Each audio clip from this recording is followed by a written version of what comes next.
ಹೀಗೆ ಒಬ್ಬ ಹುಡುಗ ಒಂದು ಇಂಟರ್ವ್ಯೂಗೆ ಹೋಗ್ತಿದ್ದ. ಇಂಟರ್ವ್ಯೂ ಹೋಗೋ ಮುಂಚೆ ಅವ್ನು ಅನ್ಕೊಂತಾನೆ, ಇವತ್ತು ಇಂಟರ್ವ್ಯೂನಲ್ಲಿ ಸೆಲೆಕ್ಟ್ ಆಗ್ಬಿಟ್ರೆ ಬೆಂಗಳೂರಿಗೆ ಹೋಗಿ ಸೆಟ್ಲ್ ಆಗ್ಬಿಡ್ಬೋದು, ಈ ಅಪ್ಪ ಅಮ್ಮನ ಕಾಟನೇ ಇರಲ್ಲ, ಎಲ್ಲದಕ್ಕೂ ಪ್ರಶ್ನೆ ಮಾಡ್ತಾರೆ ಅಂತ ಇಂಟರ್ವ್ಯೂಗೆ ಹೋಗ್ತಾನೆ. ಸೊ ಅವ್ನು ಇಂಟರ್ವ್ಯೂನ ಆಫೀಸಿಗೆ ಎಂಟರ್ ಆಗ್ತಿದ್ದ ಹಾಗೆ ಆ ಆಫೀಸ್ ನ ಎಂಟ್ರೆನ್ಸ್ ಅಲ್ಲಿ ಒಂದು ಲೈಟ್ ಉರಿತಿರುತ್ತೆ. ಸೊ ಅವನಿಗೆ ಅವ್ರ ತಾಯಿ ಹೇಳಿದ್ ನೆನಪಾಗುತ್ತೆ, ಎಲ್ಲಾರು ಬೆಳಗಿನ ಜಾವ ಲೈಟ್ ಉರಿತಿದ್ರೆ ಸ್ವಿಚ್ ಆಫ್ ಮಾಡೋದ್ ಕಲಿ ಅಂದ್ರೆ ಸಣ್ಣ ವಯಸ್ಸಿಂದ ಅವ್ರ ತಾಯಿ ಹೇಳ್ಕೊಟ್ಟಿರ್ತಾರೆ. ಸೊ ಅದು ನೆನಪಾಗುತ್ತೆ, ಹೋಗಿ ಆ ಸ್ವಿಚ್ ಆಫ್ ಮಾಡ್ತಾನೆ. ಸೊ ನಡ್ಕೊಂಡು ಹೋಗ್ತಾರೆ ಕಾರಿಡಾರ್ ಅಲ್ಲಿ ಒಂದು ಡಸ್ಟ್ಬಿನ್ ಬಿದ್ದಿರುತ್ತೆ, ಅದರಿಂದ ಒಂದಷ್ಟು ಕಸ ಕೆಳಗೆ ಬಿದ್ದಿರುತ್ತೆ. ಸೊ ಅವನಿಗೆ ಅವ್ರ ಅಪ್ಪ ಹೇಳಿದ್ ನೆನಪಾಗುತ್ತೆ, ಕಸ ನೀನ್ ಗುಡ್ಸಲ್ಲ ಮನೆಯಲ್ಲಿ, ನೀವು ಅಮ್ಮ ಗುಡ್ಸೋದು, ನೀಟಾಗಿ ಇಟ್ಕೊ ಮನೇನ ಅಂತ. ಅವ್ನ ತಕ್ಷಣ ಅದ್ರಲ್ಲಿ ಇದ್ದ ಕಸನೆಲ್ಲ ಎತ್ತಿ ಡಸ್ಟ್ಬಿನ್ ಅಲ್ಲಿ ಹಾಕಿ ಮುಂದೆ ಹೋಗ್ತಾನೆ. ಅಲ್ಲೊಂದು ಫಿಲ್ಟರ್ ಇಂದ ನೀರು ಸೋರ್ತಿರುತ್ತೆ. ತಕ್ಷಣ ಅವ್ರ ಅಮ್ಮ ಹೇಳಿದವನಿಗೆ ನೆನಪಾಗುತ್ತೆ, ನೀರು ವೇಸ್ಟ್ ಮಾಡಬಾರ್ದು ಅಂತ. ಸೊ ತಕ್ಷಣ ಹೋಗೋದನ್ನ ಆಫ್ ಮಾಡ್ತಾನೆ. ಸರಿ ಅಂತ ಇವನು ಇಂಟರ್ವ್ಯೂ ಒಳಗೆ ಹೋಗ್ತಾನೆ, ಫೈಲ್ ನ ಹಿಂಗ್ ಕೊಡ್ತಾನೆ. ಅವರು ಫೈಲ್ ನ ಇಸ್ಕೊಂಡು ಹಿಂಗ್ ಸೈಡಿಗೆ ಇಟ್ಟು, ಯು ಆರ್ ಸೆಲೆಕ್ಟೆಡ್, ಯಾವಾಗಿಂದ ಕೆಲ್ಸಕ್ಕೆ ಬರ್ತೀಯಾ ಅಂತ ಕೇಳ್ತಾರೆ. ಇವನಿಗೆ ಗಾಬರಿ ಆಗ್ಬಿಡುತ್ತೆ, ಒಂದ್ ಪ್ರಶ್ನೆನೂ ಕೇಳಲಿಲ್ಲ. ಯಾಕೆ ಸರ್ ಅಂತ ಕೇಳಿದಾಗ ಅವ್ರು ಹೇಳ್ತಾರಂತೆ, ಇವತ್ತಿಲ್ಲಿ ಯಾವುದೇ ಇಂಟರ್ವ್ಯೂ ಇರ್ಲಿಲ್ಲ, ನಾವು ಬರೀ CC ಕ್ಯಾಮ್ರಾ ನೋಡ್ತಾ ಕೂತಿದ್ವಿ, ಅಲ್ಲಿ ಹೊರಗಡೆ ಒಂದು ಲೈಟ್ ಆನ್ ಮಾಡಿದ್ವಿ, ಕಾರಿಡಾರ್ ಅಲ್ಲಿ ಕಸ ಹಾಕಿದ್ವಿ, ಅಲ್ಲಿ ನೀರ್ ಸೋರೋ ತರ ಇಟ್ಟಿದ್ವಿ,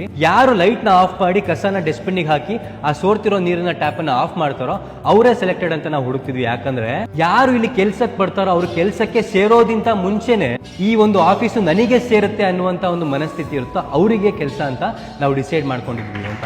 ಜೀವನದಲ್ಲಿ ನಾವು ಎಷ್ಟೋ ಸಲ ಅನ್ಕೊಂತಿರ್ತೀವಿ, ನಾವು ಅಪ್ಪ ಅಮ್ಮ ನನಗೆ ಬೈತಾರೆ, ಫ್ರೀಡಮ್ ಇಲ್ಲ ಅಂತ. ಬಟ್ ಆ ತಂದೆ ತಾಯಿ ಕೊಟ್ಟಿರುವಂತಹ ಸಂಸ್ಕಾರನೇ ನಮಗೆ ನಮ್ಮ ಜೀವನ ಪೂರ್ತಿ ಕಾಯೋದು ಅನ್ನೋದನ್ನ ನಾವು ನೆನ್ಪಿಟ್ಕೋಬೇಕು.